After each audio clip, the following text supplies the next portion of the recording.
Brought to you by VGuard. Co-powered by Sensodyne and Vimal. Bolo Zuba Kesari.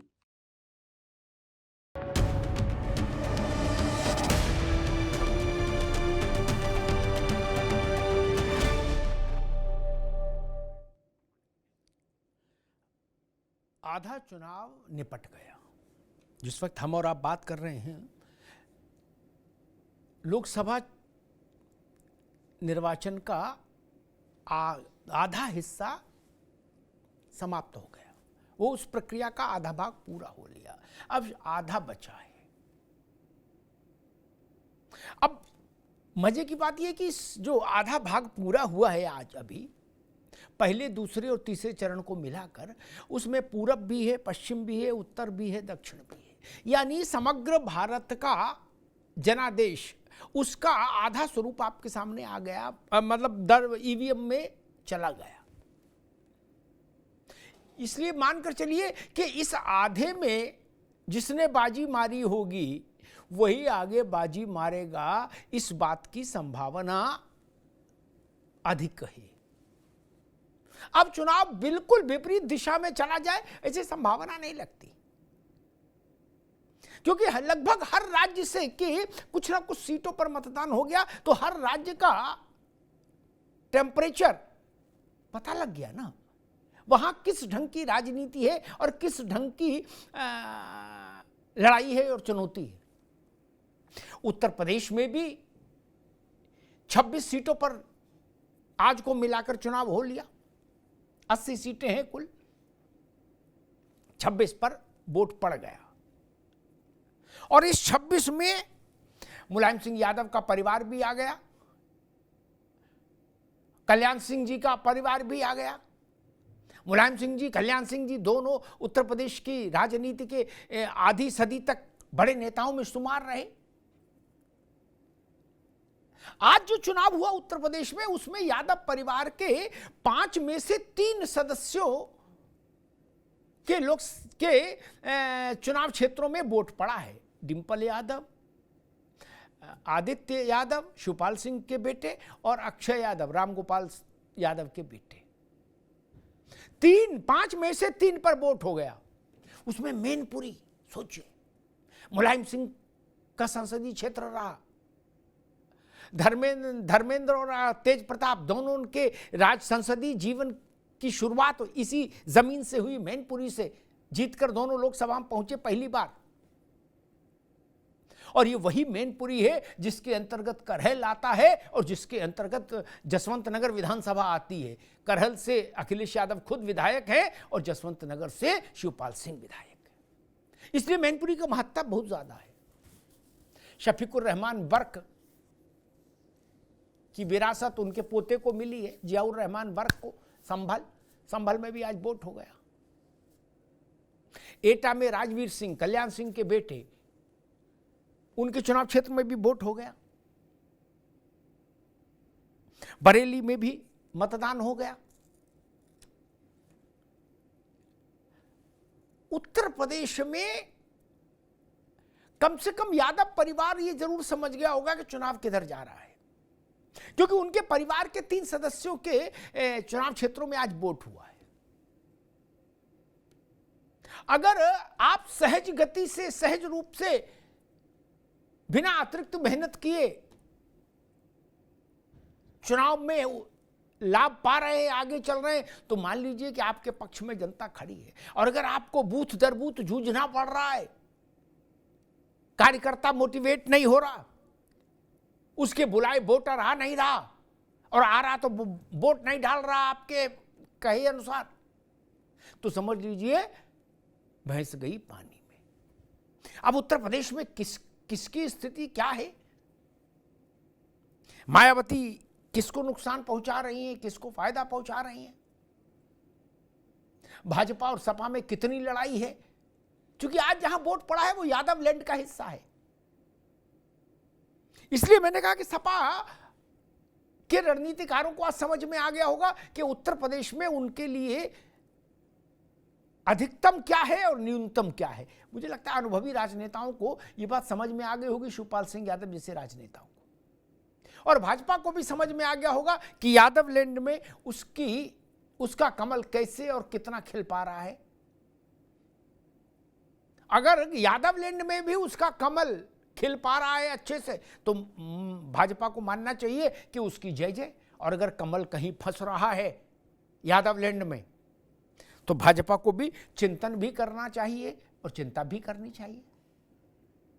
तो कुल मिला के तस्वीर ये कि उत्तर प्रदेश में 26 सीटों पर मतदान हो गया।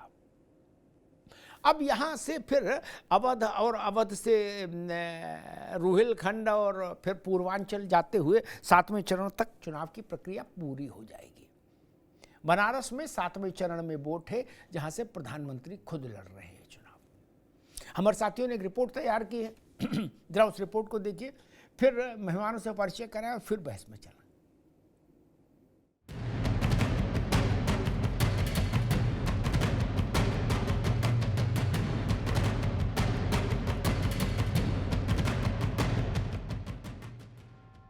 लोकसभा चुनाव के तीसरे चरण के रण में अब की बार कई दिग्गजों की साख दांव पर लगी हुई है, जहां चुनौती सपा के सामने भी है और बीजेपी के सामने भी।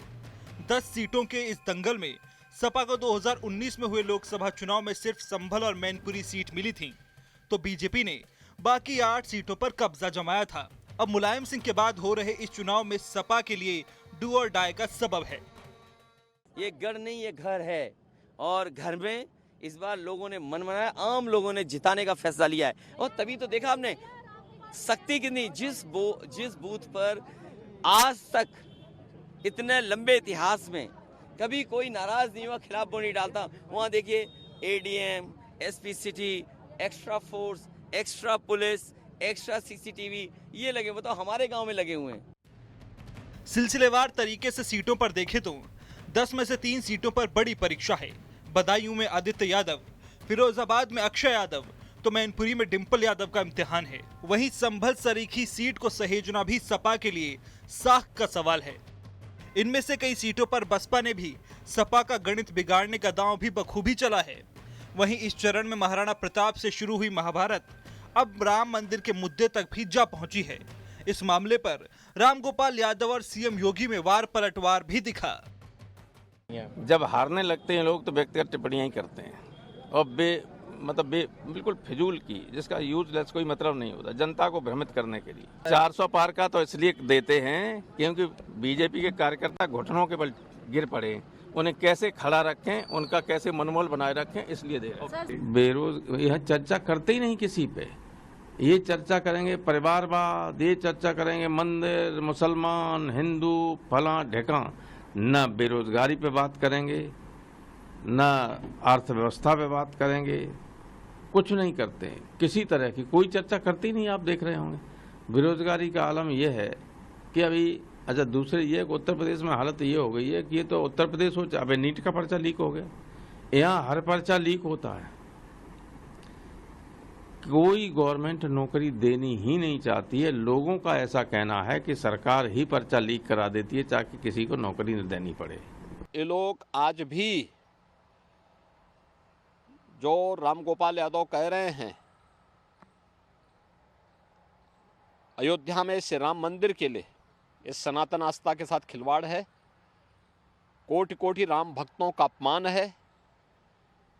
और जिन लोगों ने अपना पूरा जीवन राम मंदिर के लिए समर्पित किया है, उन सब की आस्था पर कुठाराघात है।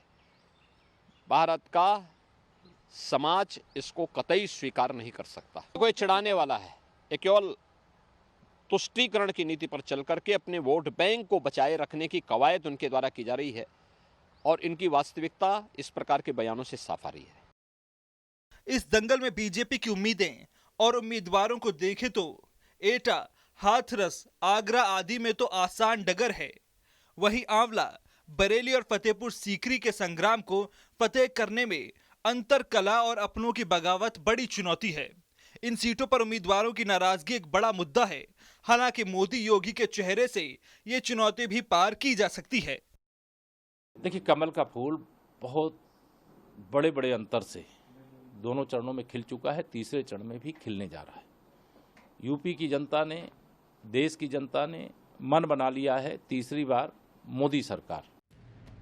बहरहाल तीसरे चरण के रण में 10 सीटों के इस दंगल में किसी की कसौटी तो किसी के लिए चुनौती का सवाल है। 3 सीटों पर यादव परिवार की ही बड़ी परीक्षा है। ऐसे में सवाल यही है, क्या अखिलेश यादव गढ़ और विरासत को बचा पाएंगे? क्या मुलायम सिंह की कमी को पूरा करने में सफल होंगे?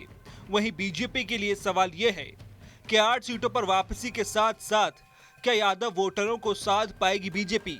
सवाल यह भी है कि बसपा किसका खेल बिगाड़ेगी?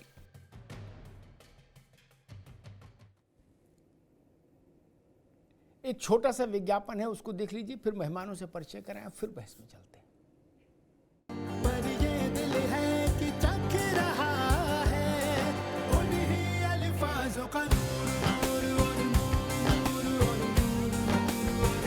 दूर कितना भी जाओ, इस जुबान से दूर ना जा पाओगे। विमल, बोलो जुबान केसरी। हाँ शुक्ला जी, भिजवाना सिर्फ अल्ट्राटेक ही। मान गया बेटा, पर अल्ट्राटेक ही क्यों? आप ही ने तो कहा था कि घर जिंदगी में सिर्फ एक ही बार बनता है। घर एक, मौका एक, इसलिए सीमेंट भी देश का number 1। UltraTech, India's number 1 cement. झंझनाहट से जल्द आराम पाएं सेंसोडाइन रैपिड रिलीफ के साथ। ये वाला लेते हैं। Inverter AC. आप गैम्बलर हो ना? गैम्बलर? जुआ खेलते हो ना? तुम जुआ खेलते हो? अरे नहीं, ये तो कुछ भी बोले जा रहे हैं। इतनी महंगी और नाजुक एसी खरीद कर स्टेबलाइजर नहीं लोगे तो ये जुआ नहीं हुआ तो क्या हुआ? सिर्फ एक फ्लक्चुएशन आपके इन्वर्टर एसी के पार्ट्स को डैमेज कर सकता है। उसे वी गार्ड से सुरक्षित रखिए। V Guard, India's number 1 stabiliser. मेहमानों से आपका परिचय करा दें। शरद त्रिवेदी, भारतीय जनता पार्टी के प्रवक्ता, शरद जी का स्वागत है। प्रोफेसर भुवन भास्कर जोशी, समाजवादी पार्टी के प्रवक्ता, जोशी साहब का बहुत बहुत स्वागत है। उमेश यादव, प्रवक्ता एसबी, उमेश जी का बहुत बहुत स्वागत है। मनीष अग्रवाल जी, राजनीतिक विश्लेषक, मनीष जी का बहुत बहुत स्वागत। मनीष जी, देश में आधा चुनाव हो गया आज, और उत्तर प्रदेश में 26 सीटों का फैसला हो गया अब तक, जिसमें यादव लैंड भी शामिल है। मुलायम सिंह जी के परिवार के 5 सदस्य चुनाव में हैं, जिसमें 3 के भाग्य पर आज निर्णय ईवीएम में कैद हो गया। डिंपल जी, आदित्य यादव और अक्षय यादव। मनीष अग्रवाल, कैसे देख रहे हैं? देखिए, ये तो 10 सीटों का चुनाव है, लेकिन आज आप देखिए राम गोपाल जी ने जो दिन में बयान दिया है, तो मुझे लग रहा है कि उससे चुनावों में ना अंततः वही मुद्दे आ गए हैं, ध्रुवीकरण वाले और जातिगत वाले। जो चुनाव शुरू हुआ था बेरोजगारी पे शुरू हुआ था और नौकरियों पे, आरक्षण पे शुरू हुआ था, आज वो अपने असली रास्ते पे आ गया है। वरना आज के दिन राम मंदिर जैसी चीज पे वक्तव्य देना दिन में, जब पोलिंग चल रही है, तो ये क्या दर्शाता है? मुझे लगता है ये एक तरीके की हताशा दर्शाता है विपक्ष की। विपक्ष को ये दिख रहा है कि चुनाव किस ओर जा रहा है, तभी वो ऐसे मुद्दे ला रहे हैं। आज आपने देखा होगा लालू यादव जी ने भी एक आरक्षण के मुद्दे पे बयान दिया था, फिर शाम को उन्होंने उसका क्लेरिफिकेशन भी दे दिया है। तो चुनाव जो है अपनी दिशा अब बदल रहा है। इसीलिए ये कहा जाता है कि चुनाव शुरू होता है किसी और मुद्दों पे, बीच में कोई और मुद्दे होते हैं, और अंततः चुनाव का रिजल्ट जो है वो भारत में उन्हीं मुद्दों पे आता है जो सब जानते हैं कि किस तरीके से इस चुनाव के रिजल्ट को मैनेज करा जाता है। दूसरी चीज, मुझे लग रहा है कि इस बार सपा और बसपा ने ऐसी कोशिश करी है कि टिकट बदलने का वो कोई रिकॉर्ड सा बनाना चाह रहे हैं। 3-3, 4-4 बार टिकट बदल रहे। प्रत्याशी को जिस दिन तक नामांकन की लास्ट डेट है, यही पता नहीं होता कि क्या मैं चुनाव लड़ूंगा या नहीं लड़ूंगा। हम आप कार्यकर्ताओं के बारे में क्या सोचेंगे? वो इतनी धूप गर्मी में प्रचार कर रहे हैं, एकदम से उन्हें पता चलता है कैंडिडेट बदल गया है। आखिरी दिन तक उनके पास ये नहीं पता रहता कि हम किसके लिए प्रचार करेंगे, किसके लिए वोट मांगेंगे। तो ये स्थितियां जो हैं ये दर्शाती हैं कि इलेक्शन जो है विपक्ष की तरफ से ऑर्गेनाइज तरीके से नहीं लड़ा जा रहा। आप लोग के पास ठीक है मनीष बाबू, ठीक, अभी रुकना होगा। मनीष अग्रवाल ने कहा कि ये विपक्ष की हताशा है। एक तर्क ये भी है जो मनीष कह रहे हैं, और एक दूसरा तर्क जनता में ये भी है कि कई बार ऐसा भी हो जाता है कि कुछ नेताओं को कहीं से संदेश जाता है कि भाई अब तुम ये मुद्दा उठा दो, क्या? तब भी उठा देते हैं। हताश ना भी हूं। इसको बोलते हैं प्रायोजन, प्रायोजित कार्यक्रम। जिसे पहले विविध भारती प्रायोजित गाने आते थे ना मनीष जी, वैसे प्रायोजन भी होता है। वरना जोशी जी एक बात नहीं समझ में आती है, आप लोग कितने कौतुकी हो भाई। जब वोट पड़ रहा है और वोट भी आपके घर में पड़ रहा है, दुनिया जहान छोड़ो, अरे मैनपुरी तो देखो, जहां से अखिलेश यादव विधायक, जहां से शिवपाल सिंह विधायक और डिंपल जी चुनाव लड़ रहे, तब उस वक्त अचानक से बोले राम मंदिर this this this this that that that that. मैं उसको उल्लेख नहीं करना चाहता जो टिप्पणी की गई। क्यों, मतलब क्या है, समझ नहीं आती बात। नहीं, सामान्य कार्यकर्ता को भी समझ आती है कि ऐसे मुद्दे वोटिंग के समय नहीं उठाने चाहिए। सावधानी हटी और दुर्घटना घटी। तो क्यों उठा देते, मतलब कुछ मन में हुड़क वगैरह उठती है कि नहीं, मन टोटे टोटे हो रहा, बोले उठाना है, बोलना है। क्या है इसके पीछे रणनीति जोशी जी? देखिए अमिताभ जी, मुझे सौभाग्य प्राप्त हुआ माननीय नेताजी की कर्मभूमि और जन्मभूमि में 1 हफ्ते रहने का और वहां के लोगों से मिलने का। कल ही रात मेरी वापसी हुई है। मैनपुरी में रहा, नेताजी की धरती रहने का सौभाग्य प्राप्त हुआ। आपकी बात का जवाब देना तो मेरी प्रायोरिटी है और बनता भी है। इस कार्यक्रम के पूरे होल सोल है। लेकिन मैं अभी सुन पा रहा था मनीष अग्रवाल जी को, वो बात कर रहे थे राम गोपाल वर्मा। बहुत अच्छी बात कही, अगर उन्होंने कोई बात कही है तो उसको कहना भी चाहिए। लेकिन ये हिम्मत नहीं कर पाए मंगलसूत्र का मोह बोलने का, मछली का मोह बोलने का, और पाकिस्तान और मुसलमान बोलने वाले प्रधानमंत्री की हिम्मत नहीं पाई, क्योंकि एक एंगल से चलते हैं ये विश्लेषक बनकर, हम इनको सुनते भी, तो ये हिम्मत नहीं करते। और मैं कहना चाहता हूँ राम गोपाल जी के विषय में तो हमने जो भी चर्चा करी आज विषय, जो भी उन्होंने विषय कहा है, और निश्चित तौर पे उनका जब प्रश्न पूछा गया उसका उन्होंने कोई जवाब देने का काम करा होगा। और डेमोक्रेसी है, डेमोक्रेसी में कहने का स्थिति है।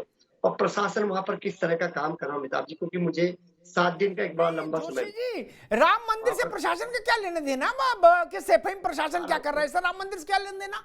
मेरा निवेदन तो बड़ा सूक्ष्म था, इतनी लंबी मैंने मेरा था कि कोई डॉक्टर ने तो बताया नहीं कि राम मंदिर बोलो, अरे चुनाव निपट जाओ उसके बाद 3 दिन लगातार राम मंदिर बोलो। क्या कोई रोक रहा है? नहीं अमिताभ जी, जिस आपको चुनाव में बोलना आपका स्वागत। मैंने तो आपकी तरफ खड़े होकर एक प्रश्न किया, आप कह रहे हो नहीं हम बोलेंगे, हम बहादुर हैं, स्वागत है, जनता फैसला करेगी अच्छा बुरा की। जी अमिताभ जी, बस एक लास्ट जवाब। जिस डॉक्टर की बात आप कह रहे थे, उसी डॉक्टर ने माननीय प्रधानमंत्री जी को और माननीय योगी जी को बताया है हिंदू मुसलमान की बात करने को, और मंगलसूत्र की बात करने को, मंदिर और पाकिस्तान की बात करने को, मछली की बात करने को। वही डॉक्टर, सेम डॉक्टर है, डॉक्टर अलग अलग नहीं है। आप ही की भाषा में जवाब दे रहा हूँ अमिताभ जी, डॉक्टर एक ही है। जिस डॉक्टर ने मोदी और योगी को हिम्मत दी है, ठीक है जोशी जी, ठीक है, उनको दी है। ठीक 4 जून को हम आपसे पूछ लेंगे कि इनके डॉक्टर की दवा इनको नुकसान की कि आपके डॉक्टर की दवा आपको नुकसान की। 4 जून को पूछ लेंगे, तभी तो आपकी शो में आते हैं। ठीक, वही कर रहा हूँ। हमने, अरे रुक जाओ भाई, हमने भी मुलायम सिंह जी के से लेके और अब तक की सपा को देखा है पत्रकार के नाते। ठीक, हमने कुशाभाऊ ठाकरे, सुंदर सिंह भंडारी, अटल बिहारी वाजपेयी से लेके नरेंद्र मोदी तक की भाजपा को देखा है। इसलिए अगर मैं कोई बात उठाता हूं तो उसको थोड़ी गंभीरता से ले लिया करो जोशी जी, है ना। हमने आपकी ऐसी बहादुरी की बातें सुनी चुनाव दर चुनाव, और रिजल्ट में हर बार गिर पड़े। इसलिए कोई सही सलाह देता हूं आपको लोगों को, वो भी समझ नहीं आती। अजब हाल है, हम तो चुनाव नहीं देख रहे आपके, यही सब विद्वान लोग लड़वाते हैं चुनाव, रिजल्ट आता है क्या नीलबटा सन्नाटा। तब कोई तो जिम्मेदारी लेगा कि नहीं लेगा। जब भाजपा की 2 सीट आती थी तो इनको क्या बोलते थे कि इनकी नसबंदी कर दी हमने, बोलते थे कि नहीं बोलते थे? बोलते थे ना कि वाजपेयी अडवाणी की पार्टी की नसबंदी कर दी। इसका मतलब इनका डॉक्टर ठीक है, तब तो 303 जीत रहे और आप जीते 3, तो आपका डॉक्टर तो ठीक नहीं है। जो आप कह रहे हो कि वही डॉक्टर है जो ये डॉक्टर है, नहीं, आपका डॉक्टर मुझे लग रहा झोला छाप है। ऐसी गोली दे देता है 3 सीट आती है। इनका डॉक्टर इनको जो गोली दे रहा है उससे 303 जीत रहे हैं।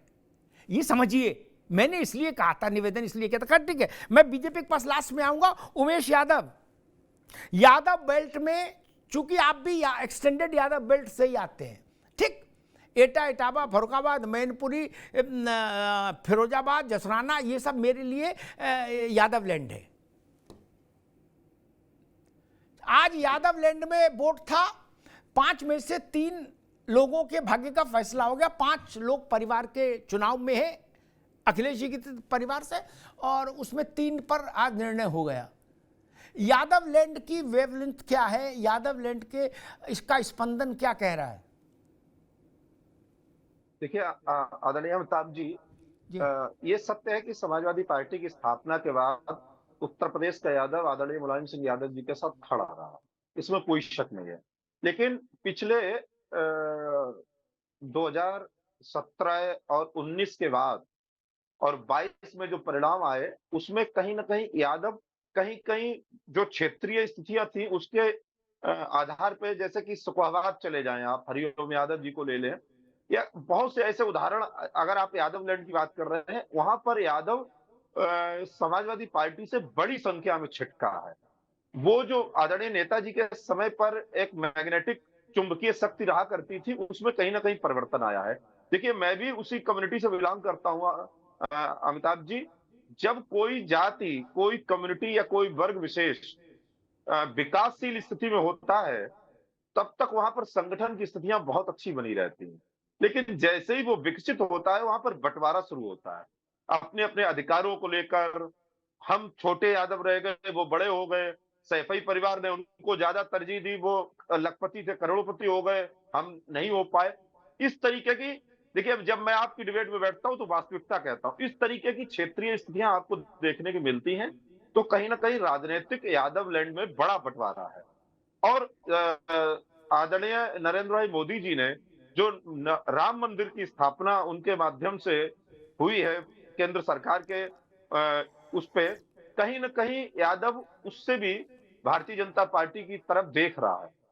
बहुत सी ऐसे कारण हैं क्षेत्रीय छत्रप, जिनके अपनी महत्वाकांक्षाएं अधूरी रह गई, जिनको, और एक बहुत बड़ी बात मैं कहने जा रहा हूं आदरणीय अमिताभ जी, यादवों में, हमारी कम्युनिटी में एक बहुत बड़ी बात यह चली कि क्या पूरे उत्तर प्रदेश की 80 सीटों में जो कांग्रेस के बाद इनके पास बंटवारे में आई, इनके परिवार के अलावा कोई सामर्थ्यवान यादव नहीं था।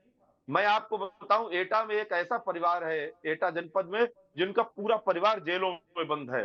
क्या ऐसे बहुत से परिवार थे जिन्होंने, ऐसे बहुत से यादव राजनेता थे जो इनसे अच्छा चुनाव लड़ सकते थे, उनके साथ जनता की सहानुभूति थी, उनके साथ कहीं ना कहीं कुछ अच्छा बुरा हुआ था, स्थितियां उनके विपरीत थी, जनता उनके साथ सहानुभूति के साथ आ सकती थी। तो क्या सैफई परिवार के अलावा पूरे उमेश, ठीक है भाई, मैं शरद त्रिवेदी, ठीक है उमेश, अब रुक रहा हूँ उमेश जी, मैं शरद जी के पास जाऊँ, उससे पहले ये 2 बात कहूंगा भाई। हो सकता है समाजवादी पार्टी ने सोचा हो, जब सारा परिवार जेल में ही है तो टिकट लेके क्या करेंगे, जेल में ही आनंद लो। भाई आजम खान जेल में है, उनके घर वाले जेल में आते जाते रहते, तो उनको भी टिकट नहीं दिया। उनके परिवार में किसी बोले जेल में ही हो तो क्या करोगे टिकट लेके, ठंडा पानी पियो, जेल में राधे राधे करो। खैर, आजम खान साहब के लिए नहीं कह रहा राधे राधे करो, इनके लिए कह रहा, जोगिंदर और उनके लिए, रामेश्वर के लिए, उन्हीं का नाम ले रहे थे ना उमेश, आप उन्हीं की बात कर रहे थे ना? हाँ बस ठीक, इसलिए मैंने नाम ले दिया। हाँ, मैंने नाम ले दिया, ठीक, रुक जाओ। कुछ समय पहले एक प्रैक्टिकल बात बताता हूं जोशी जी, पार्टी पॉलिटिक्स से हटके। कुछ समय पहले मैं दिल्ली में गया था, एक हमारे मित्र हैं, उनका कपड़ों का कारोबार है, तो कपड़े सिलवाने में वहीं जाते हैं। उनके यहाँ कुछ ये फिरोजाबाद के कुछ यादव, धनी मानी यादव परिवार के नौजवान भी आए हुए थे। वो हमको पहचान गए, बोले आप अमिताभ जी हैं, टीवी पे आते हैं, दिस दैट, बातचीत होने लगी। तो मैंने उनसे कहा भाई क्या चल रहा है? जोशी जी, एक राई रत्ती इसमें दाएं बाएं नहीं है, जो कहा वही बता रहे हैं, मानो न मानो आपको प्रणाम, आपकी पार्टी को। उन्होंने कहा कि सर अब हम लोगों को लगता है कि भाई, उमेश ने जो बात कही मैं उससे अलग बात कह रहा हूँ। उन्होंने कहा भाई साहब सर हम लोगों को तो अब लगता है कि सपा का कुछ ज़्यादा बनाना है नहीं कुछ यूपी में, और हम लोगों को आगे बढ़ना है, तो फिर हम लोगों को लग रहा है कि अब किसी तरीके से बीजेपी में एंट्री ले लें। क्या और 2017 में आपकी पार्टी के 3 बड़े लोगों में से एक व्यक्ति ने मुझसे कहा था कि मेरा आकलन है 2017 में कि 20 से 22% हमारा यादव बीजेपी में चला गया। 17 में ये कहा था। ये स्थिति है, इसलिए मैंने यादव लैंड का जिक्र किया। शरद त्रिवेदी जी, देश में आधा चुनाव हो लिया, उत्तर प्रदेश में 26 सीटों पर फैसला हो लिया, ईवीएम में दर्ज हो गया। अब क्या स्थिति है, कैसे समीक्षा करेंगे, कैसे देख रहे हैं, कहां पर आप खड़े हैं और कहां पर आपके प्रतिद्वंदी खड़े हैं, प्रतिस्पर्धी खड़े हैं? अमिताभ जी, देखिए, एक अंग्रेजी में कहावत है, आपने सुनी होगी कि you can fool some people all the time, all the people for some time, but not all the people all the time. आप कुछ लोगों को हर समय बेवकूफ बना सकते हैं, हर एक को कुछ समय तक बेवकूफ बना सकते हैं, लेकिन हर एक को हर समय बेवकूफ नहीं बनाया जा सकता है। इन पार्टियों ने हर एक को हर समय बेवकूफ बनाने का ठेका ले लिया है। आप देखें कि जो इन्होंने माई कॉम्बिनेशन इनका था, उसमें एम कॉम्बिनेशन तो सारा जेल में है, जितने आतंकी थे, अपराधी थे, वो सब जेल में पहुंच गए।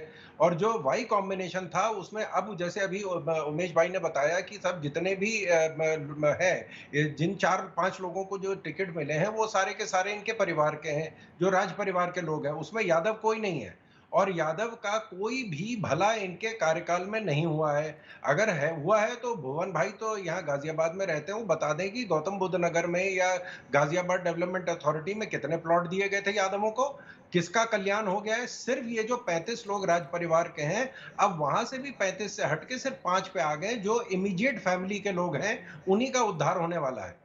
और आप देखें कि यही हाल हुआ है जिसकी वजह से पिछले 12 साल में कभी भी अखिलेश जी चुनाव नहीं जीते हैं। मुलायम सिंह जी ने उनको बैठा दिया था गद्दी पे, उसके बाद वो कभी खुद चुनाव नहीं जीते हैं। और हर बार इनका वोट घटा है। चाचा भतीजा बुआ बबुआ लड़के पसंद हैं, फिर लड़के अलग हो गए, फिर लड़के फिर लौट के आ गए हैं। तो ये जो समझ रहे हैं कि जनता को दिख नहीं रहा है, ये बहुत बड़ी गलतफहमी। जनता जनार्दन है, ये पब्लिक है, ये सब जानती है। कौन सा आपने विकास का काम किया है वो जनता ने देख लिया। 4 बार जनता ने आपको मौका दिया, सब विकास देख चुके हैं। और अब जो है, जब तक जो संगठित अपराध की जब से कमर टूटी है, तब से विपक्ष उत्तर प्रदेश में समाप्त हो गया है। इसमें कोई कैलकुलस की थ्योरम की बात नहीं करें, बड़ी आम सी सामान्य सी बात है कि साहब इनका अब बिल्कुल सर्वस्व खत्म होने वाला है उत्तर प्रदेश में। और यही इन्होंने, आप देखें कि सनातन धर्म के खिलाफ किस किस तरह की बयानबाजी हुई। ये इन्होंने मंदिर जाने से मना कर दिया, और मंदिर का भारतीय जनता पार्टी से कोई लेना देना नहीं था। भारतीय जनता पार्टी का कोई भी कार्यकर्ता मंदिर नहीं गया था। उस दिन प्रधानमंत्री गए थे, वो प्रधानमंत्री की हैसियत से, माननीय योगी जी गए थे उत्तर प्रदेश के मुख्यमंत्री की हैसियत से, वहां भी इन्होंने जाने से मना कर दिया। लेकिन जो इफ्तार पार्टी थी उसमें इनको जाने में कोई गुरेज नहीं हुआ। आजम खान साहब से जो जेल में नहीं मिलने गए, वो मुख्तार अंसारी के उनके मरने में उनके घर चले गए। तो किसके साथ ये खड़े हैं, ये जनता देख रही है। और अब जनता बेवकूफ बनने को तैयार नहीं है। ये इन्होंने जितने कॉम्बिनेशन भिड़ा के ये आ गए सड़क पे। हमने, आप देखें कि इनके जो कॉम्बिनेशन के खिलाफ जो भारतीय जनता पार्टी ने जिस तरह का काम किया उत्तर प्रदेश में, उस पर जनता ने मोहर लगा दी है। हम पहले भी विकास पे चुनाव लड़ रहे थे, आज भी विकास पे लड़ रहे हैं। हमारा ना कोई राज परिवार है, ना हमारा कोई धर्म के ऊपर हम लोग कोई राजनीति करते हैं, ना जाति पे राजनीति करते हैं। इन्होंने खुली खिलाफ करी। ठीक बात है। जोशी साहब, आ रहा हूं, लेकिन ना 2 बातें मैं आपके सामने रख दूं, फिर आप अपनी बात कहिएगा। 2 सवाल जनता के बीच में हैं, आपके वोटर्स के बीच में है, जनता तो नहीं, जो आपके समर्थक हैं उनके बीच में है। पहला सवाल, 5 यादव एक ही परिवार के, उनको टिकट दिया गया, बाकी नॉन परिवार के जो यादव थे उनको टिकट के योग्य नहीं पाया गया। एक ये सवाल उठ रहा है, जो उमेश कह रहे हैं वो सही कह रहे हैं। दूसरा सवाल ये उठ रहा है कि यादवों से कहीं ज्यादा बड़ी आबादी उत्तर प्रदेश में मुसलमानों की, 4.5 करोड़ मुसलमान उत्तर प्रदेश में, उसमें 4 को टिकट दी जोशी जी, जबकि ये आपका स्ट्रॉन्ग पिलर रहा है मुसलमान। मुलायम सिंह जी ने जब सपा बनाई थी तब से लेके आज तक सपा की हर जीत में मुसलमान की भूमिका महत्वपूर्ण रही है। अब ये सवाल उठ रहा है कि भाई 4 को टिकट केवल मुसलमान को मिली, जबकि वो उत्तर प्रदेश में 18-19% की आबादी है हिस्सेदारी। और दूसरा सवाल यादव उठा रहे हैं कि परिवार के बाहर यादव क्यों नहीं। जोशी जी, देखिए अभी हमारे दो साथी कह रहे थे कि माननीय अखिलेश यादव जी के नेतृत्व में चुनाव नहीं लड़ा गया, जीता गया। और मैं इनको बहुत जिम्मेदारी से बताना चाहता हूँ, उत्तर प्रदेश का जो आखिरी चुनाव था वो पीडीए के फार्मूले पे लड़ा गया और शरद द्विवेदी जी के मुख्यमंत्री योगी जी वो उसमें कप्तान थे और हमारे दूसरे यादव जी जो बैठे हैं इनके जो राष्ट्रीय अध्यक्ष हैं उसमें उप कप्तान थे। और हाल ये हुआ कि 40,000 से इनको पीडीए ने खदेड़ने का काम करा। माननीय अखिलेश यादव जी का ये जलवा है। ठीक, ये ना माने लेकिन इतिहास मानेगा, इनके ना मानने से मैं फर्क नहीं पड़ता। पहला। दूसरा विषय है आज चुनाव, और मैं कहना चाहता हूँ एक तरफ तो परिवारवाद की बात ये लोग कर देते हैं। मैं पूछना चाहता हूँ क्या कल्याण सिंह का जो बेटा है उसके अलावा कोई योग्य सांसद नहीं है क्या उस क्षेत्र? वो परिवारवाद नहीं है। परिवारवाद ये जो चलाते हैं ना, और ये सुविधा के अनुसार चलाते हैं। ये तो परिवार, यादव जी बैठे हैं यहाँ पर, ये तो खुद ही परिवारवाद की परिभाषा है। इनके राष्ट्रीय अध्यक्ष भी बेटा भी लड़ रहा है। तो ये परिवारवाद की बात तो जनता के बीच में चुनाव टिकट देके जाते हैं, ये तो उठाना अमिताभ जी आप भी बंदी कर दीजिए, कुछ है नहीं इनमें दम। ये सब परिवारवादी लोग, ठीक है, किसी पे और कहने से नहीं होता। सब साक्षात बैठार की मूर्ति आपने, ये तो बात ही खत्म कर दीजिए। आप परिवार जनता की अदालत में गया, टिकट दिया, अगर उसमें ताकत है वो जीत के आ जाएगा, वरना घर बैठ जाएगा। अब आ जाते हैं इनके क्या क्या कारनामे करके दिए। आज मैं सुन पा रहा था, कह रहे थे ना, अभी हमारे वकील साहब कह रहे थे कि हम लोग धर्म की बात नहीं करते। आधा घंटा भाषण सुना मैंने माननीय योगी जी का धर्म के ऊपर। अरे धर्म का चुनाव हो रहा, बताइए ना क्या रोजगार दिया, क्यों पिटाई हो रही है रोजगार जिनको नहीं मिल पाया, ये बताइए। क्यों परीक्षा लीक हो रही, क्यों कन्नौज का बच्चा मर गया, क्यों बिटिया मर गई जो हमारी पुलिस में थी, पुलिस परीक्षा में लीक होने से मर गई। और फिर अभी नई परीक्षा लीक हुई है। क्या इसीलिए सत्ता दी है आपको वकील साहब? बताइए, इसीलिए सत्ता दी है कि आप युवकों की हत्या करवाओगे? इनको जिनको 109 की लड़कियां धरने पे बैठी गई उनको पिटाई हो रही है, ये आपके शासन इसीलिए दिया गया है, धर्म की बात करने के लिए दिया गया है। आपको इसलिए नहीं दिया गया रोज युवकों से बात करें। आप बात करिए, अग्निवीर बना दिया आपने। मैं जिस क्षेत्र से आया हूँ, अमिताभ जी बहुत सीनियर पत्रकार है, वहां का लड़का सुबह सुबह खेतों में या रोडों में दौड़ लगाता है। सबसे ज्यादा अग्निवीर की बात से बहुत क्रोधित है। रिजल्ट आने दीजिए, मैं तो बैठूंगा अमिताभ जी। ठीक है, परिणाम कुछ भी हो मैं तो बैठूंगा जी, बिल्कुल। अग्निवीर का मैसेज वहां तक है। ठीक है, मैं काफी सभाएं करके आया हूँ वहां पर। ठीक है जोशी जी, मैं आपको बताना चाहता हूँ। ठीक है जोशी, ठीक। और आपको आप इसको विकास कहते हैं, शरद द्विवेदी जी, आप विकास कहिए, लेकिन देश नहीं मानता है कि जब आप रुक जाइए। अब बहुत ज्यादा अग्निवीर से लेके परमवीर तक जितनी भी योजनाएं हैं वो अच्छी हैं कि खराब है, ये ना तो मैं भाजपा के कहने से मानूंगा ना सपा के कहने से मानूंगा। क्या मैं मानूंगा 4 जून के जनादेश से, और उसके बाद एक को माफी मंगवाऊंगा। चाहे सपा वाले मांगेंगे माफी मेरे मंच पर या भाजपा ही मांगेंगे, भागने नहीं देते हम ना, ये तो हमने सीखा ही नहीं। अग्निवीर परमवीर सब जोशी जी।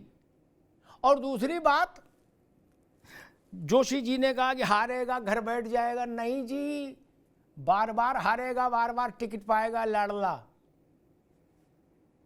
जोशी घर में, रुक जाओ भाई, घर बैठेंगे उमेश यादव अगर हार जाएंगे। राजभर जी का लड़का नहीं लड़ेगा फिर? अरे रुक जाओ भाई, बोलिए ना, दोहरा मापदंड क्यों कर रहे हैं? रुको एक मिनट रुको। उमेश यादव अगर हार जाएंगे तो दोबारा टिकट नहीं पाएंगे। लेकिन आपके यहां कितनी भी बार हारो, बार बार टिकट मिलेगी। मैं कहिए, मैं नाम लेके बोल दूं। और एक बार रुक जा, ऐसे शास्त्रार्थ में मत पढ़ो जोशी जी, आपको अवसर देंगे तो बोलिएगा। और जोशी जी की पार्टी को एक बात और ध्यान रखनी चाहिए कि अंततः आपकी नीयत और नीति पर फैसला कौन करेगा? जनता ही करेगी ना, तो उसी की बात माननी पड़ेगी। हां, समाजवादी मनीषी, समाजवादी पार्टी कितना भी बड़ा चुनाव हो, देश भर में लोकसभा का आम चुनाव है, बाई इलेक्शन नहीं, लेकिन समाजवादी पार्टी कहीं का चुनाव हो ये तो गनीमत है। अमेरिका और जापान वगैरह के चुनाव में भी वो ये घोषी को नहीं लाई, अन्यथा वो कहते कि पिछला चुनाव हमने हरा दिया, भाजपा खत्म हो गई, Bhajpa finish, tata bye bye खटाक। वो कह रहे घोषी हरा दिया, कुछ नहीं हो गया काम पीडीए का। क्या घोषी और उत्तर प्रदेश और लोकसभा का आम चुनाव एक बराबर है? यही मुश्किल है। जैसे आप जैसे वरिष्ठ पत्रकार जो बार बार इन्हें समझाना चाह रहे हैं ना, ये उस चीज को नहीं समझ रहे हैं। अग्निवीर, बेरोजगारी, अभी 5 महीने पहले 4 राज्यों के चुनाव हुए थे, उसमें जनता के समक्ष हाजिर होके आ गई है और बहुत बड़ा जनादेश लेके आई है भाजपा। ये लोग उस चीज को नहीं समझते, इन्हें मुद्दे रिफ्रेम करने पड़ेंगे। क्या मध्य प्रदेश के पहले अग्निवीर नहीं थी? क्या छत्तीसगढ़ के पहले अग्निवीर नहीं थी? क्या राजस्थान के पहले अग्निवीर नहीं थी? वहां पे इन पॉलिसीज को एंडोर्स करा जा चुका है। इसका मतलब जनता ने उससे अपना वोटिंग दे दी है। लगाने वाले हार्ट अटैक को लगने वाला है भारतीय जनता पार्टी मैं को। बीच में नहीं बोलता, आप बोलिए। नहीं, अभी केवल मनीष अग्रवाल की आवाज जी। अमिताभ जी, इन लोग को अपना गोल पोस्ट ना परिस्थितियों के हिसाब से चेंज नहीं करना पड़ेगा, इन्हें इवैल्यूएट करके उस पर स्टिक रह के कहना पड़ेगा। आज राम गोपाल जी को बेरोजगारी पे बोलना चाहिए था ना, फिर इस कंट्रोवर्शियल मुद्दे को बीच में नहीं लाना चाहिए था। जब ये बीच में लाएंगे तो पक्ष भी इसका जवाब देगा। इनको बेरोजगारी पे आज क्या राम गोपाल जी ने अग्निवीर योजना पे बोला? क्या राम गोपाल जी ने पेपर लीक होने पे बोला? नहीं बोला। चुनाव के संग नैरेटिव नहीं बदलेगा, जिस नैरेटिव पे आप आए हो उसको आपको लेके जाना पड़ेगा। क्या राहुल गांधी के संग आज तक कोई ज्वाइंट रैली हुई है यूपी में? आपके हिसाब से आधे देश का चुनाव हो गया है, यूपी में भी 26 सीटों का चुनाव हो गया है, गठबंधन भी है और यूपी में एक अभी तक ज्वाइंट रैली नहीं हुई है। जनता कैसे मान ले ये लोग गठबंधन में है? मैं कैसे मान लूं, मैं एक वोटर हूं, कैसे मान लूं गठबंधन में? जी ठीक मनीष बाबू। उमेश यादव, मैनपुरी पर मेरा मन अटका है। अग्निवीर और फलाना वीर में ज्यादा बहस में नहीं पढ़ना चाहता। मैं कौन होता हूं? 4 तारीख को रिजल्ट आ जाएगा तो जोशी जी साष्टांग माफी मांगेंगे, शरद त्रिवेदी मांगेंगे। दोनों तो सही हो नहीं सकते। भागने दूंगा नहीं, बात खत्म हो, इसलिए मैं मौज में हूं। मेरा लेकिन मन मैनपुरी में अटका है। डिंपल जी लगातार मैनपुरी में मेहनत कर रही हैं। 3-4 राउंड अखिलेश जी खुद गए मैनपुरी। समाजवादी पार्टी का जितना कार्यकर्ता है वो लगा है, उसकी ड्यूटी है मैनपुरी में। उधर भाजपा वाले भी फेंटा कसे हुए हैं। 3 बार मुख्यमंत्री हुआ है ब्रजेश पाठक, केशव मौर्य हैं, वहां आना जाना लगा है। और इटावा और मैनपुरी के संधि स्थल पर मिडवे पर प्रधानमंत्री जी सभा करे आए। और सबसे मजे की बात, एक यादव कैंडिडेट उतारने के बाद बहन जी खुद मैनपुरी में आके सभा कर गई। उमेश यादव, मैनपुरी का खेल क्या कहता है? यहीं से अखिलेश यादव विधायक है, यहीं से शिवपाल सिंह यादव विधायक है। जी बिल्कुल ठीक है। देखिए 2019 में आदरणीय बहन कुमारी मायावती जी आदरणीय नेताजी के लिए रैली करने आई थी। उनकी संयुक्त सभा हुई थी और विशेष अपील करके गई थी। 2019 का जो एक सिनेरियो बना था वो अलग तरह का था। एक पूर्व मुख्यमंत्री मायावती जी जैसा बड़ा चेहरा, उत्तर हिंदुस्तान की राजनीति का सबसे बड़ा दलित चेहरा, वो नेताजी के लिए आए। तब वो 80-90 हजार से चुनाव जीते थे।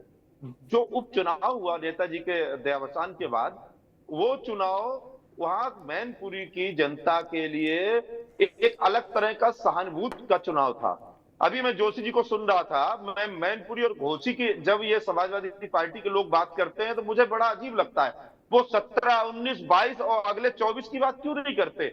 इतने बड़े देश और प्रदेशों के चुनाव को 2 उपचुनाव से जोड़ते हैं। आप कहां मतलब चुटकी में बारूद बादशाह से जंग, अजीब सी बात है इनकी। मतलब आप 2 उपचुनाव से, जो नेताजी के मृत्यु के बाद का चुनाव हुआ आदरणीय अमिताभ जी, वो अलग तरह का चुनाव था। मेरे पड़ोस का जनपद है, उस समय जात कुजात वर्ग संप्रदाय सब एक हो गया। उन्होंने कहा नेताजी की श्रद्धांजलि के रूप में मैं अपना वोट दूंगा। इस चुनाव में जयवीर सिंह जी जो मैनपुरी सदर से विधायक हैं, उन्होंने बहुत परिश्रम किया। मुख्यमंत्री जी ने बहुत बड़ी बड़ी रैली और सभाएं की, सफल रोड शो हुए वहां पर। देखिए इस चुनाव में कुछ भी नहीं कहा जा सकता। मैनपुरी के यदि आप चुनाव की बात करते हैं तो इस चुनाव में मैनपुरी का रिजल्ट अप्रत्याशित भी संभावित है आदरणीय अमिताभ जी। और अभी जो ऑलरेडी जी मैं जोशी जी से मैं 1 मिनट 1 सेकंड और आपको दूंगा। परिवारवाद के लिए एक एमएलसी की टिकट एनडीए गठबंधन में हमें मिली सुहेलदेव भारतीय समाज पार्टी को। और इससे बड़ी बात क्या हो सकती थी? उनके 2 बेटे थे और आदरणीय ओम प्रकाश राजभर जी ने अपने पार्टी के कर्मठ कार्यकर्ता को, एक साधारण कार्यकर्ता को, अति साधारण कार्यकर्ता को एमएलसी बनवा दिया। मुझे उदाहरण दीजिए। और आप परिवारवाद की जोशी जी बात करते हैं, एक सीट हमको मिली है एनडीए के बंटवारे में, तो अरविंद राजभर लगातार पार्टी के लिए दिन और रात भागते हैं। आप अभी कह रहे थे कि आपका जो परिवार का व्यक्ति होता है वो कार्यकर्ता होता है, जो काम करेगा वो पाएगा, और हमारे यहाँ जो कार्यकर्ता होता है वो क्या पैराशूट से जाता है। अरविंद राजभर भी सड़क पर उतर के काम करते हैं, इसलिए ठीक है उमेश जी, ठीक। समाजवादी पार्टी, जोशी जा रहा हूँ पास, समाजवादी पार्टी अगर अपनी लड़ाई सुहेलदेव राजभर पार्टी से ही देख रही है तो समाजवादी पार्टी को मेरा प्रणाम और शुभकामनाएं। अगर आपको लगता है कि अखिलेश यादव की लड़ाई देश में ओम प्रकाश राजभर से ही है तो ओम प्रकाश राजभर के लिए कॉम्प्लीमेंट है, उनको लड्डू बांटने चाहिए राजभर को। क्योंकि मैं देख रहा हूं समाजवादी पार्टी के लोगों के अवचेतन मन पर राजभर बहुत हावी है, राजभर की पार्टी बहुत हावी है। वो थोड़ी बहुत दूर गली में कहीं घूम के आते हैं, फिर राजभर के घर की तरफ निकल जाते हैं, कहते राजभर। क्या मुलायम सिंह जी ने पार्टी इसलिए बनाई थी कि ओम प्रकाश राजभर से मुकाबला करेंगे? अच्छा मान लीजिए ओम प्रकाश राजभर से मुकाबला कर भी लिया जोशी जी, तो भी सपा को कुछ नहीं हासिल होगा, क्योंकि ओम प्रकाश राजभर के पास खोने को भी क्या है जो आप छीन लेंगे। जोशी जी मान लीजिए आप ओम प्रकाश राजभर पर भारी साबित हो गए, सर्टिफिकेट मिल गया आपको, तो उससे आप उत्तर प्रदेश की राजनीति में तो महत्वपूर्ण नहीं होंगे ना। जी साहब जी जी आपने आप पूरे देश ने मेरी बात को सुन लिया है। मैंने कहा जो हमारे वकील साहब बैठे हैं इनके कप्तान थे, योगी जी बोला हम, और उप कप्तान थे, क्योंकि ठेका ले लिया था राजभर ने जिताने का। घोषी में पूरा विस्फोट कर दिया था कि मैं ही जिता के लाऊंगा जी, आप घर बैठो आराम से। उप कप्तान इनके थे, मैंने ये बोलने का काम करा। कप्तान नहीं कहा है, कप्तान की हैसियत नहीं उत्तर प्रदेश में राजभर, उप कप्तान बोला। पहली बात तो आप चाहे रिपीट करके देख भी लीजिएगा। ठीक है, ठीक। दूसरा मैं आपसे कहना चाहता हूँ, आज जो मुद्दा, और आप मुझे जरूर बैठाइएगा, ये सज्जन का ये अपने जो साथी कह रहे हैं उमेश यादव हमारे छोटे भाई, आप बैठाइएगा। मैं वहां 7 दिन पूरा इलाकों में घूम घाम के लोगों के बीच बैठ के सभा करके मिल के व्यक्तिगत रूप से घर में सबको मिल के भी आया हूँ। ये कह रहे हैं ना बहुत सारा अंतर पड़ गया है, राजवीर जी ने कैसे चुनावी सभा भी देखी है इनकी और इनके रोड शो भी देखा, माननीय मुख्यमंत्री का सब देख के आया हूँ मैं। आप इनके साथ बैठाइएगा, अंतर बढ़ने जा रहा है, इनको भी बैठाइएगा, ना मुझे भागने दीजिएगा ना इनको बढ़ने। जो घोषी का उपचुनाव उससे रिजल्ट आपको प्लस में मिलेगा, माइनस में नहीं मिलेगा, प्लस में मिलेगा। मैं बहुत जिम्मेदारी से कह रहा हूँ, और पकड़िएगा अमिताभ जी मेरे को। नहीं अंतर कहाँ, एक मिनट जोशी जी एक मिनट रुकिए, अंतर कहाँ बढ़ने जा रहा है? मैनपुरी में ऐसा कह रहे हैं? मैंने कहा मैनपुरी लोकसभा में, ये मैं सज्जन को जवाब दे रहा हूँ, यादव ठीक जो वहां पर बता रहे थे, मैं भी ग्राउंड में काम कर रहा हूं। ठीक है जोशी जी, 3.25 लाख से जीते थी, 3.25 लाख से प्लस मिलेगा। ठीक है, और 3.25 लाख से मैं इनसे माफी मांगूंगा। ठीक, मैं माफूंगा और ये मांगेंगे मुझसे माफी। ठीक है जोशी जी, बिल्कुल बिल्कुल लिख लिया, मेरे तो दिमाग में लिख जाता, मुझे कागज की जरूरत काम, नोट कर लिया हुजूर। 20-30 साल से इसी काम में अमिताभ जी, हम पुराने चावल। अरे रुक जाओ भाई, अब रुक जाओ, नोट कर लिया भैया, सुन तुम भी नोट कर लो उमेश यादव जी, है ना। मैनपुरी का वोटिंग परसेंटेज लेके आप दोनों लोग सार्वजनिक उसमें अपनी अपनी भूमिका का निर्वाह करेंगे। अगर आपकी बात सही हुई तो जोशी जी माफी मांगेंगे, और जोशी जी की बात सही हुई तो उमेश यादव जी माफी मांगेंगे। ठीक बात, फेयर है ना। तब तक शांति व्यवस्था बनाए रखो, मैं ये कह रहा हूं। 3 चरण निपट गए, 4 और निपट जाएंगे, कहीं परेशान हो। ठीक, एक चीज और बता दीजिए, आप एक चैनल में रोज बहस होती है तो सुन लीजिए मेरी बात जी। ये घोषी का अमेरिका में डाल दिया क्या आप 2 लोगों ने? पाकिस्तान में डाल दिया क्या? ये इंडिया से हटा दिया है? बता दीजिए, मैं इंटरनेशनल रिलेशन का स्टूडेंट हूँ। घोषी इंडिया से बाहर हो गया क्या? बता दीजिए आप। अच्छा ठीक है जोशी जी, इंडिया से बाहर तो मैं नक्शे से बाहर करता हूँ घोषी बाहर से, कर देता हूँ इंटरनेशनल रिलेशन की किताबें दीजिए क्या बात। अब शरद त्रिवेदी के पास चलूंगा। जोशी जी सेंटी हो गए, आज से 1 जून तक मैं रोज अपने शो में एक बार घोषी बोलूंगा ताकि समाजवादी पार्टी का हृदय प्रफुल्लित रहे। आज से 1 जून तक वोटिंग 7वें चरण की रोज अपने शो में शुरुआत करने के बाद बोलूंगा घोषी घोषी घोषी, फिर अगली बात करूंगा ताकि समाजवादी पार्टी का, और मैं देखूंगा उस घोसी का माला ताबीज गले में डाल के आप 80 में से कितनी सीटें जीतते हैं। घोसी तो पीछे हो गया ना मित्र, अब तो आगे चुनाव है, अब तो घोसी घोसला हो गया, घोसले जैसा छोटा। अब तो 80 लोकसभा सीट का चुनाव है मित्र। कहां विधानसभा चक्कर पड़े हो? 3 लाख की कॉन्स्टिट्यूंसी, 3.25 लाख की, और कहां 18 लाख की कॉन्स्टिट्यूंसी। कहां पीडीए सीडीए चक्कर पड़े हो जोशी जी? इन चक्करों में न रहो। वो नर्सरी की पढ़ाई और ये एमए की पढ़ाई बराबर है क्या? बड़ा इम्तिहान है लोकसभा का, इसको उसी गंभीरता से लो। उस चक्कर में न पड़ोगे घोसी में हमने झंडा गाड़ दिया तो अब पूरे देश में झंडा गड़ गया। और आ रहे भैया त्रिवेदी जी, हमको लोग भटका भी देते हैं ना जोशी जी जैसे लोग। आप गोरखपुर और फूलपुर जीत कर आए थे ना, उसके बाद क्या स्थिति बनी आपकी आगे के चुनावों में? आपको लगा था कि हमने सत्ता पलट दी, उसके बाद से आप चुनाव ही नहीं जीते। आप आजमगढ़ हार गए, रामपुर हार गए। जब हार गए तो हमने पूछा तो समाजवादी पार्टी के मित्रों ने कहा अग्निहोत्री जी उपचुनाव है, इसकी क्या चर्चा करना। घोसी जीत गए तो बोले यही चुनाव है असली, सारे देश का थर्मामीटर घोसी में है। रामपुर क्यों हारे? बोले इस छोड़ो, रामपुर छोटा चुनाव है। आजमगढ़ क्यों हारे? बोले छोटा चुनाव है। घोसी बोले इंटरनेशनल चुनाव है, इंटरनेशनल। क्या इसी पर पूरे भारत का चुनाव तय होगा? कश्मीर से कन्याकुमारी, असम से गुजरात तक एक एक वोटर घोसी को देख के वोट डालेगा। चलिए ये भी मान लेते, क्या फर्क पड़ रहा 4 जून को। भैया त्रिवेदी जी, समाजवादी पार्टी ने ऐलान कर दिया कि बाकी कुछ नहीं, घोसी इंटरनेशनल चुनाव था, पूरे भारत का बैरोमीटर है, थर्मामीटर है। जब घोसी में हमने पीडीए जीत लिया तो मान लेना चाहिए कि पूरे देश में हो गया चुनाव, कुछ नहीं, खत्म, खड़ाक, जैसे राहुल जी कहते हैं ना, टाटा बाय बाय, खड़ाक हो गया। त्रिवेदी जी। प्रताप जी देखिए, भुवन भाई हमारे परम मित्र हैं और वकील भी हैं और प्रोफेसर भी हैं लॉ के।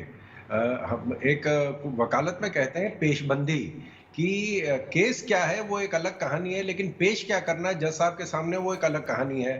तो आप देखें कि इन्होंने जैसे अभी आपने कहा रामपुर और जो ये आजमगढ़ है, जो एक आजमगढ़ था और एक आजम का गढ़ था, दोनों जगह इनको मालूम था कि हारने वाले हैं। तो इसलिए सबसे पहला काम है, जब लड़ाई हारने वाली होती है तो सबसे पहले जो जनरल है उसको वहां से निकाला जाता है। तो वहां पे अखिलेश जी दोनों जगह नहीं गए, उन्होंने कहा कि साहब यहाँ तो हारने ही वाले, जाके अपनी इज्जत काहे को गंवाए, तो वहां से अलग हट गए। अभी आप देखें आपके चैनल पे ही अभी 20 मिनट पहले अखिलेश जी खुद ही कह रहे थे कि देखिए यहाँ पे जो है एसएसपी और डीएम और एडीएम और सिटी मजिस्ट्रेट यहाँ क्या कर रहे हैं। ये पेशबंदी है कि जब चुनाव में इनके खिलाफ रिजल्ट आएगा तो ये जनता को बताएंगे कि साहब देखिए इसका गलत इस्तेमाल किया गया है, सरकार ने अपने तंत्र का इस्तेमाल गलत किया जिसकी वजह से हम हार गए हैं। ईवीएम मशीन के बारे में जबकि सुप्रीम कोर्ट ने कह दिया, उसके बाद भी कांग्रेस ने कहा कि सुप्रीम कोर्ट के ऑर्डर के बाद भी हम अपने कार्यक्रम जारी रखेंगे ईवीएम के खिलाफ। तो ये अभी से पेशबंदी कर रहे हैं, क्योंकि निकाय चुनाव में इनके जो पिछले निकाय चुनाव तो उसमें उससे पहले इनकी मेयर की सीट आई थी, वो भी इनके हाथ से चली गई। अब सिर्फ राज परिवार रह गया। और जब जहाज डूबता है तो एक SOS सिग्नल भेजा था, सेव आवर सोल, कि हमें आइए और आप हमें बचाइए। जब डिम्पल जी कन्नौज से उनको शिफ्ट किया गया, उन्होंने कहा कि साहब यहाँ इनकी तो नैया डूब जाएगी तो इनको वहां शिफ्ट किया जाए। तो कन्नौज के लोगों ने कहा, कहने लगे साहब हम कुछ संभाल नहीं पाएंगे, आइए आप हमें बचा लीजिए। तो अब अखिलेश जी जो चुनाव नहीं लड़ना चाहते थे, उन्होंने कहा कि साहब चलिए हम आके आपकी जान बचा लेंगे। राहुल जी जो है वो अमेठी से एक तरफा टिकट कटा गया वायनाड का, वायनाड में उनको पता चल गया कि हारने वाले हैं तो वो रायबरेली आ गए। तो ये जो टिकट मांग रहे हैं उनको मिल नहीं रहा है, आधे से ज्यादा लोग इनका टिकट लेना नहीं चाहते हैं। और राज परिवार जो है अब खाली ये चाह रहा है कि कम से कम नाम जो है एक वो राज परिवार का नाम चलता रहे कि भाई एक बेटे से दूसरा बेटा से तीसरा बेटा जो है वो कम से कम एक परिवार का नाम तो चले। पार्टी तो निपट चुकी है और जनता को इनके ऊपर विश्वास नहीं है और पार्टी के कार्यकर्ताओं को नेता पे कोई विश्वास नहीं है। तो थोक में तो इनके नेता छोड़ के जा रहे हैं। हर रोज आप देखें कि चाहे उनके प्रवक्ता छोड़ के आ रहे हैं, चाहे उनके नेता छोड़ के आ रहे हैं, सांसद विधायक मंत्री आए दिन कोई ना कोई छोड़ के इनको जा रहा है। तो हकीकत सामने है, और जिसको अंग्रेजी में कहते हैं राइटिंग ऑन द वॉल, दीवार पे क्या लिखा अब सबको दिखने लगा है। पहले ये बात छुपी थी, अब सब कुछ सामने आ गया ये। और किसका इन्होंने भला किया है, पीडीए जो भी बता रहे हैं, पीडीए लेके आए थे, उसमें उन्होंने कहा था कि सर पीडीए में ए जो है वो अल्पसंख्यक है। 3 महीने बाद उन्होंने कहा नहीं नहीं ये बेवकूफ नहीं बन पा रहे हैं, हम इसको अगड़ा कर देते। फिर उन्होंने कहा ए माने अगड़ा होता है। तो हर कौम को बेवकूफ बनाएंगे, हर किशन भाई, कौम को हम ठीक है। मनीष अग्रवाल, एक सवाल सबसे वही पूछूंगा जो उत्तर प्रदेश के लिए बड़ा महत्वपूर्ण है। मुलायम सिंह जी की अनुपस्थिति में ये पहला चुनाव है जो अखिलेश यादव लीड कर रहे हैं। अन्यथा अभी तक जितने चुनाव हुए, 22 का चुनाव था पिछला, उसमें भी मुलायम सिंह थे, मुलायम सिंह जी। ठीक, उनका निधन उसके बाद हुआ, अक्टूबर में, नवंबर में। ये पहला चुनाव है जिसमें अखिलेश जी लीड कर रहे हैं और नेताजी नहीं हैं।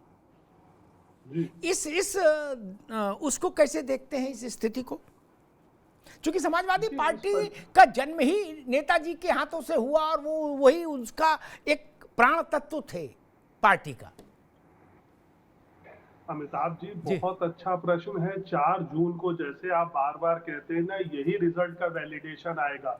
तभी तो एक ही परिवार के 5 लोगों को टिकट दिया है कि किसी प्रकार हमारा जनाधार जो है इंटैक्ट रहे, हमारी फैमिली इंटैक्ट रहे। ये बड़ा मुश्किल दौर है समाजवादी पार्टी के लिए। नेताजी की जगह समाजवादी पार्टी को इमेजिन करना, आप देखते हो, आप तो जानते ही होंगे, माननीय प्रधानमंत्री जी ने रैली में कहा था वहां पे आके कि नेताजी ने मुझे आशीर्वाद दिया था तो 2019 में मैं प्राइम मिनिस्टर बना। तो भाजपा इन चीजों को अच्छे से इस्तेमाल करती है और नेताजी के विकल्प के रूप में अभी मुझे नहीं लगता कोई भी नेता समाजवादी पार्टी में उस स्तर तक तैयार हो पाया है। नेताजी की जमीन पे पकड़ बहुत अच्छी थी। अगर उनके बाद किसी की जमीन पे पकड़ है तो शिवपाल यादव जी को मैं फिर भी मानता हूं कि समाजवादी पार्टी में उनकी कार्यकर्ताओं पे, जमीनी कार्यकर्ताओं पे आज भी बहुत अच्छी पकड़ है। वो लोगों को नाम से जानते हैं और अगर उन्होंने समाजवादी पार्टी को लीड करा होता तो शायद कुछ और रिजल्ट आते। ठीक, उमेश यादव, यही प्रश्न आपसे। मुलायम सिंह जी के बिना पहली बार समाजवादी पार्टी चुनाव में है अखिलेश जी की लीडरशिप में, कैसे देख रहे हैं? देखिए, समाजवादी पार्टी में आदरणीय नेताजी की कमी कहीं ना कहीं खलेगी, ये तो सत्य है।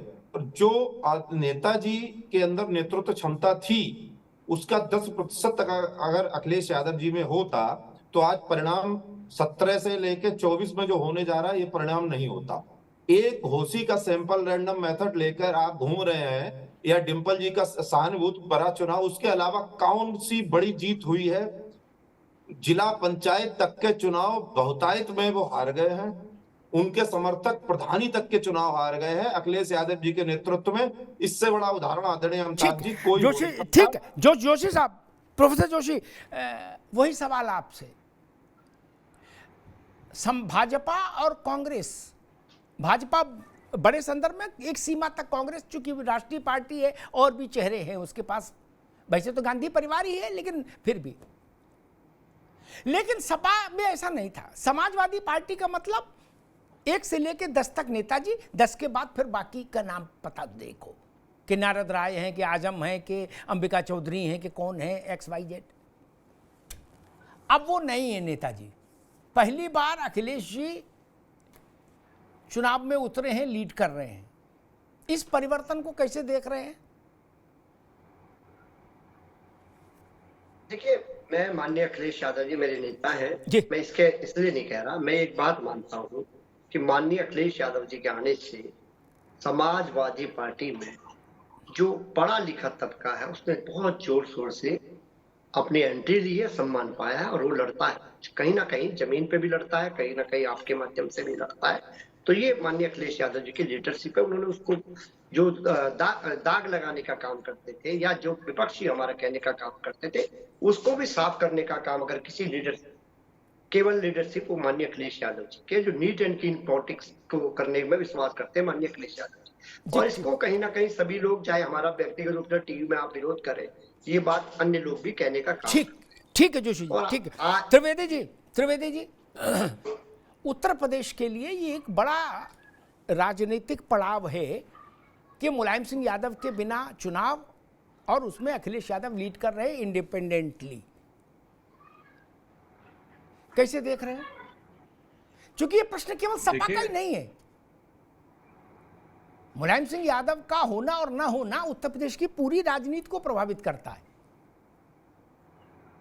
शरद जी, देखिए, इस मामले में तो लग रहा है कि किसी को कोई शक है कि अखिलेश जी मुलायम सिंह जी नहीं है, ना वो है ना पद इनका वो है। ठीक है, इनको सत्ता में क्योंकि वो राज परिवार के हैं तो उनको सत्ता मिलनी ही थी। जैसे बिहार में जो है तेजस्वी जी को मिलनी है, सबको तो वो पहले से बंधा तय होता है कि किसको सत्ता मिलेगी। लेकिन मैं आपको इस बात की गारंटी दे रहा हूँ, 2 चीज की मैं गारंटी दे रहा हूँ कि जब चुनाव का नतीजा आएगा तो 2 काम होंगे। एक, संविधान की हत्या हो जाएगी और दूसरा जो ईवीएम मशीन खराब हो जाएगी। सारी जितनी 400 सीटों पे कम से कम हो सकता है उससे ज्यादा भी हो। तो ये आखिरी सांसें ले रहा है विपक्ष उत्तर प्रदेश में। अब ये सिर्फ राज परिवार अपनी अपनी साख बचाने के लिए लगे हैं। इसके अलावा कोई ठीक है द्विवेदी, एक मिनट जोशी जी, एक मिनट सिर्फ इतने का उत्तर मुझे चाहिए। बाकी तो आप बोल ही चुके काफी अच्छा कि 4 जून को अगर परिणाम विपरीत आए, अगर, है ना, तो ईवीएम चोर है और संविधान की हत्या और लोकतंत्र की हत्या आदि आदि, ये दोनों शब्द प्रतिबंधित होंगे। इनके अलावा कोई उत्तर देना होगा। जोशी जी ठीक है, मान्य। अमिताभ जी एक बात बताना चाहता हूँ, 2019 का स्कोर ये था कि 16 सीटें विपक्ष पे थी, बाकी इनके एनडीए के लोगों के पास थी। ये स्कोर है ना 64 और 16 का। अगर विपक्ष को और भारतीय जनता पार्टी को जोड़ दें, बैठ जाएंगे कौन कितना घटा कौन कितना बढ़ा, 4 तारीख को पता चल जाएगा। ठीक है, और ये कोई विषय नहीं है ना ईवीएम का, ना कोई विषय है। ठीक। लेकिन मैं एक बात कहना चाहता हूँ, मुझे जो भारतीय जनता पार्टी के एक बात का जवाब देने दीजिए। मैं कहना चाहता हूँ बहुत सम्मान से वकील साहब आपको, ये जरूर है अगर आपकी सरकार बन गई, ये पूरा देश चंडीगढ़ बना दोगे आप, इतने जाने लोग। ठीक है जोशी जी, आगे। मैं 4 जून को अपन आप को किसी को भी पुराने वक्तव्यों से नटने नहीं दूंगा, हटने नहीं दूंगा। इसीलिए कह रहा हूं कंठ को संभाल कर इस्तेमाल करिए। क्या 4 जून बहुत दूर नहीं है, महीना भर भी नहीं बचा भाई मेरे, है? बड़ी कठिन है डगर पर घटकी, ये जान लो। और ईवीएम और लोकतंत्र की हत्या, इनको मैं बोलने नहीं दूंगा। ये डिस्क्लेमर चला दूंगा कि कृपया इन पर चर्चा नहीं करेंगे। आज आना हो आइए, नहीं तो नमस्ते भाई, ना इन पर चर्चा नहीं। ये प्रतिबंधित कर देंगे दोनों शब्द, ईवीएम और लोकतंत्र की हत्या। क्योंकि लोकतंत्र की हत्या का भी नाश मार दिया आप लोगों ने। अतीक का लड़का जो उसमें उमेश पाल की हत्या में वांटेड, नहीं आ पा उमेश पाल की हत्या में वांटेड था, वो जब एनकाउंटर में मारा गया, पुलिस पे गोली चलाई, पुलिस ने उस पर चलाई, मारा गया, तो भी समाजवादी पार्टी का लोकतंत्र की हत्या हो गई, कानून के राज की हत्या हो गई। मैंने अपने साथियों से कहा जाओ बाहर देख के आओ, लोकतंत्र की हत्या हो गई। बोले ना भाई साहब लोकतंत्र तो ठीक घूम रहा। मैंने फिर किसकी हुई? बोले अतीक का लड़का मारा गया एनकाउंटर में। मुझे अरे बाप रे बाप, अतीक के लड़के कोई लोकतंत्र समझ बता रहे थे लोग। इसलिए मैं नहीं चलने दूंगा भाई ना। मेरे लिए जनता जनार्दन है, आपके लिए वोटर होगी। जनार्दन का मतलब तो जानते हैं भैया मनीष जी, जनता ही विष्णु है, जनता ही भगवान है मेरे लिए। उसके जनादेश पर कोई टिप्पणी दाएं बाएं की मुझे स्वीकार्य नहीं होगी। जोशी जी, सिर झुकाकर दोनों हाथ जोड़कर दंडवत स्वीकार करना होगा, हारो चाहे जीतो। ये चंडीगढ़ बन जाएगा, वो कश्मीर बन जाएगा, वो सैफई बन जाएगी, सब बातें नहीं चलेंगी। 4 जून को नहीं चलेंगी, तब तक की छूट है। तब तक रोज ईवीएम और लोकतंत्र की हत्या आप बोल सकते हैं, सबको छूट है। ये बोला कि हम लोकतंत्र को च्यवनप्राश खिला रहे हैं, आप बोलो हत्या कर रहे हैं, हमारी सेहत पर कोई फर्क नहीं। क्या भाजपा वाले बोले कि हम रोज दूध में बादाम घोल के पिला रहे हैं लोकतंत्र को, वो भी अच्छा। आप करो कह दो हत्या हो रही, वो भी अच्छा। 4 जून को तो ये कहना पड़ेगा कि हम गलत थे, एक को।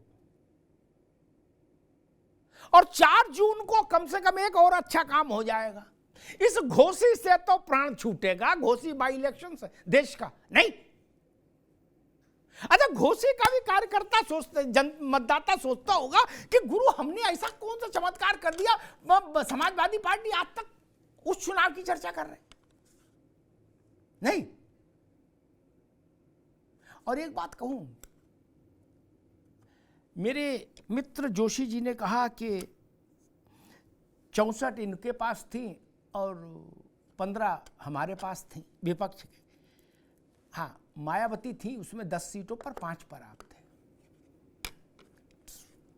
और 14 में जब आप लोकसभा चुनाव लड़े तो उसके बाद समीक्षा बैठक हुई जोशी जी। नेताजी तब सक्रिय थे, मतलब स्वस्थ थे। उन्होंने उस समीक्षा बैठक में जो कहा था वो मुझे आज तक स्मरण है। क्या आपकी पार्टी के एक बड़े नेता ने मुझे बताया, मुलायम सिंह जी ने कहा कि क्या किए हो पार्टी का तुम लोग। हम दिल्ली में पार्लियामेंट में गए तो लोग हमको यारी मजाक बना रहे थे, कह रहे थे नेताजी अब एक ही गाड़ी में पूरी पार्टी आ जाएगी पार्लियामेंट और चली जाएगी। क्या जोशी जी, ये शब्द थे मुलायम सिंह जी के। आपने सारा फोकस अगर वहीं लगा दिया, मैनपुरी, बदायूं, फिरोजाबाद, कन्नौज और आजमगढ़, तब तो फिर दिक्कत आएगी ना। मान लीजिए सब जीत भी गए तो भी आपके गले में फिर माला तो नहीं पड़ती। तब ये तो भजन कोई नहीं गाएगा, गले में बैजंती माला, नहीं ना।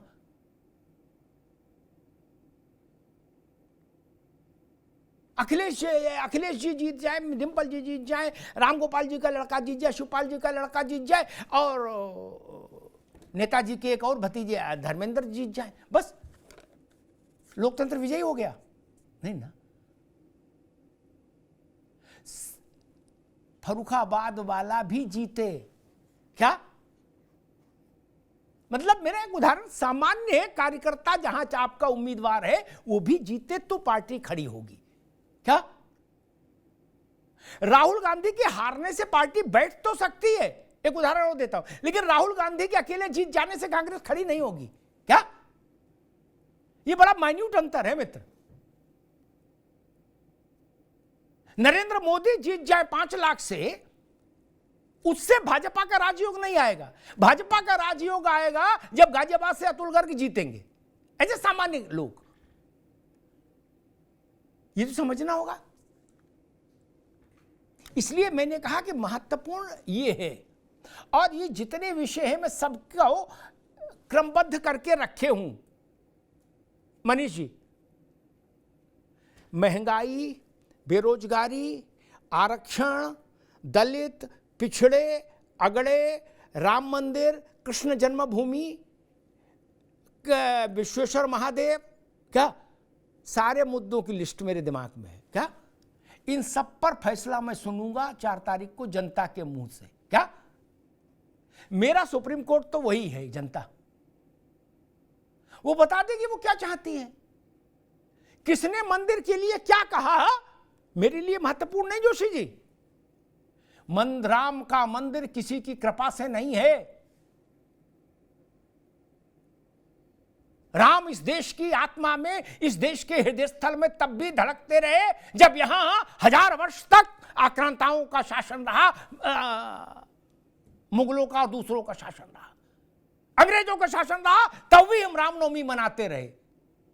राम किसी की कृपा से हैं क्या कि फला पार्टी पावर में आ जाएगी तो खतरा हो जाएगा। कितनी पार्टियां आई, कितने नेता आए, भस्मीभूत हो गई। राम के नाम की ध्वज पताका तो आज भी लहरा रही है, अनंत काल तक से अनंत काल तक लहराएगी। मित्र, नेताओं को वाणी पर संयम रखना चाहिए, आपस में एक दूसरे पर बोलिए। आप राम पर बोलेंगे, ये दुस्साहस भारी पड़ता है मित्र, भारी पड़ता है। और जिन जिन ने बोला उनकी राजनीति का क्या हुआ, मैं निवेदन करूंगा, देख लीजिए एक बार गूगल करके।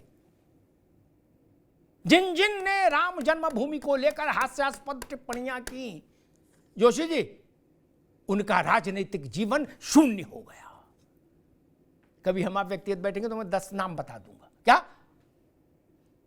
जिन्होंने अवांछित और अभद्र टिप्पणियां की थी राम जन्म स्थान पर, उस आंदोलन पर। लड़ाई भाजपा से हो सकती है, टिप्पणियां भाजपा पर करिए, भाजपा आप पर करे। राम पर टिप्पणी नहीं, उनके मंदिर पर टिप्पणी नहीं। जो भाजपा को नहीं मानते वो भी राम को मानते हैं भाई। ये नफा हो नुकसान हो, मैं उसमें नहीं जा रहा चुनाव में। आपको जरूरत क्या पड़ी ऐसी बात बोलने की राम के लिए, राम मंदिर के लिए? 500 साल का संघर्ष है। 500 साल तो ना सपा को हुए, ना भाजपा को हुए, ना कांग्रेस को हुए। मनीष जी, लिखत पढ़त में 500 साल का संघर्ष है। कई लाख लोगों की आत्माहुति है। कई लाख लोगों ने अपना जीवन होम कर दिया, बलिदान कर दिया जोशी जी, तब ये निधि पाई है। तब भगवान राम का मंदिर जन्म स्थान पर दिव्य भव्य और नव्य बना है मित्र। वो कोई किसी पार्टी के घोषणा पत्र और चुनाव और प्रधानी और ब्लॉक प्रमुखी का हिस्सा है क्या? मैं सबसे कहूंगा, राम जन्म स्थान को बख्शिए प्रभु। आप सामर्थ्यवान लोग हैं, आपस में कटायुद्ध करो, मल्ल युद्ध करो। क्या वहां जाकर आरती नहीं कर सकते तो कम से कम मौन तो रह सकते हैं ना? मौन ही रहिए। भारत के मन के साथ खिलवाड़ नहीं होना चाहिए, ये ध्यान रखिएगा। धन्यवाद। एक विज्ञापन है, जरा उसको देख लीजिए।